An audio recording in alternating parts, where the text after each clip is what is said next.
Welcome back, guys. If you're new, make sure to like and subscribe. So in this video I am installing a four-wheel drive posi lock, I guess they call it, front axle engagement four-wheel drive. So if you guys remember a couple videos back on my channel, the four-wheel drive went out on my truck, the front actuator went out or whatever, and I bypassed the actuator by moving the tooth over, and I mean, it's been fine. Truck has four-wheel drive anytime I need it.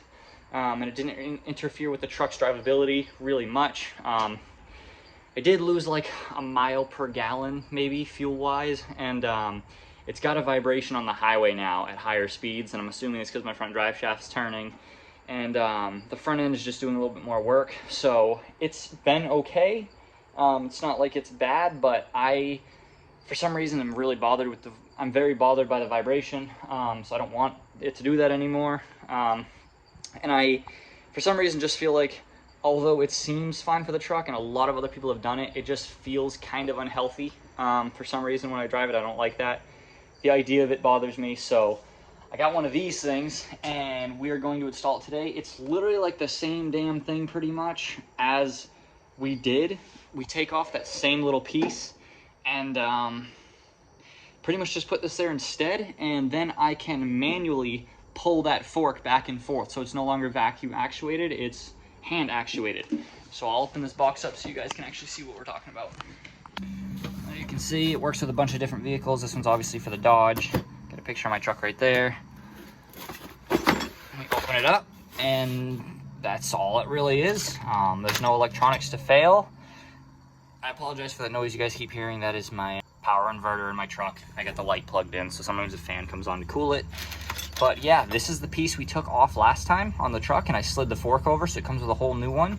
And basically we just take it off again, and we put the fork on this one, and then this slides over it. And then I literally just have this sitting in the truck. So whenever I want to put the front into four-wheel drive, I pull this out, press the button, push it back in. And that is the front axle engagement, which is kind of cool too, because now I can put it in 2 low with this. Like, I can put the truck in 4 low, but not engage the front diff, and actually just have 2 low in the rear, which would be kind of cool if you're like trying to push a trailer in reverse, something like that. But so yeah, let's get to installing it.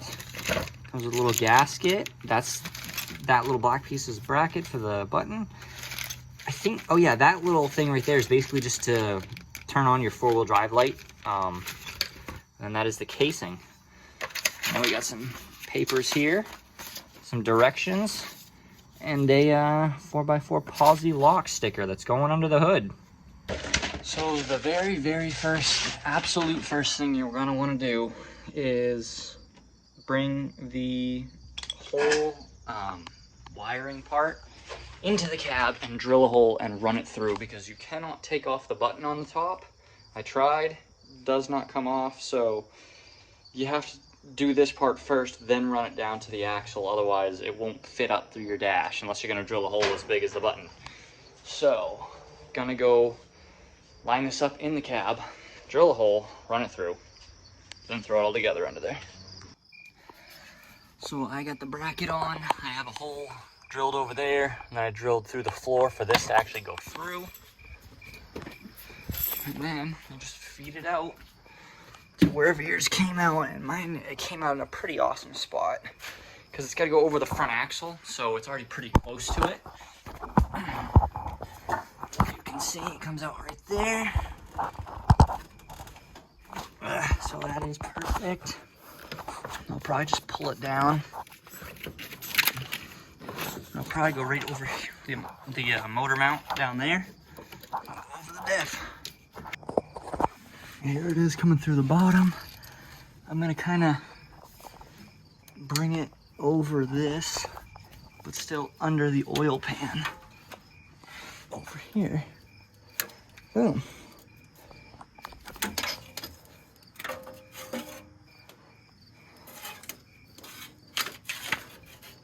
They give you like a lot of material just so that you don't like run out of stuff.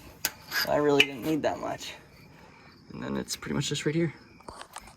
So pretty much got to take this thing back off. I got a little drain plate this time because I know there's fluid coming out of it. yeah, kind of just do it as we go, I guess. The thing wouldn't come off, so I gave it a hard tug and it went flying, dude. So we do reuse the little breather too, but we don't obviously use the vacuum lines, which are these ones. These are the vacuum lines. We can actually take this whole thing right out so we can see what we're looking at here. And then we're looking at the same thing we were looking at before. But if you look in there, there's 3 clips all together. There's a clip right there, that's the one we moved, and then there's 2 on this side. You gotta take out all 3 of them because the whole thing comes out. There, now that we got those 3 clips removed nice and easily, we just slide that thing right out and boom, we got our fork. So then we start moving over to the new stuff. The whole wire right here, you got a little nut you put on first because you can actually tighten that back up after so this doesn't loosen up, which is pretty cool. And then you slide this into the hole, but as you slide it in, you got to stop halfway and take the fork out of your old one and put that in, and you have to make sure that that's leaning with the forks over that lifted end. So then you slide that over. That goes right through it, comes out the other end. Then you screw it onto this piece. Then you're gonna want to tighten that little nut. Then you take a little gold piece, which is basically what tells your dash if you're in 4-wheel drive or not, and you're gonna slide that over this. You grab the button here and you pull it. It's gonna move it back and forth for you. And that is literally all that is. Very simple concept. And you put 2 clips on each side so it holds it in place, and then tighten the edges, and that is it. Now all I gotta do, get my light back, is clean the surface here. Clean that surface. There we go, slide that back over. You gotta clean the surface here so it's all ready, and then screw that back in.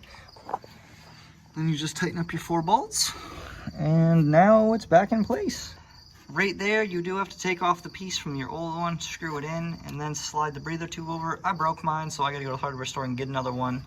And as for the 4-wheel drive light, I'm pretty sure you tap into these 2 wires right here and wire it to that.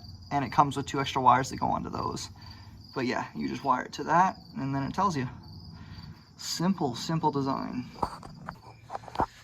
They also actually give you a little plug off for the breather hose. I still want the breather hose, but since I broke the piece, I just put that in for now until I hit the hardware store.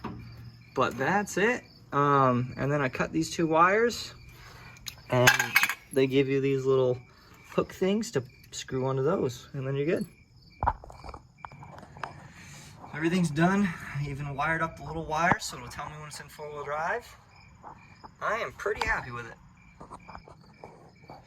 Just wrapped them in some electrical tape, so let's go see if the 4-wheel drive light works. Let's turn the key to the on position, so everything's on. I kind of hit it behind the CB radio a little bit down there, but you just go, press it all the way in, pull straight out, and ironically it stops right behind where the CB radio is. Like, that's all the way out. So it's close, but 4-wheel drive light works. She's good to go.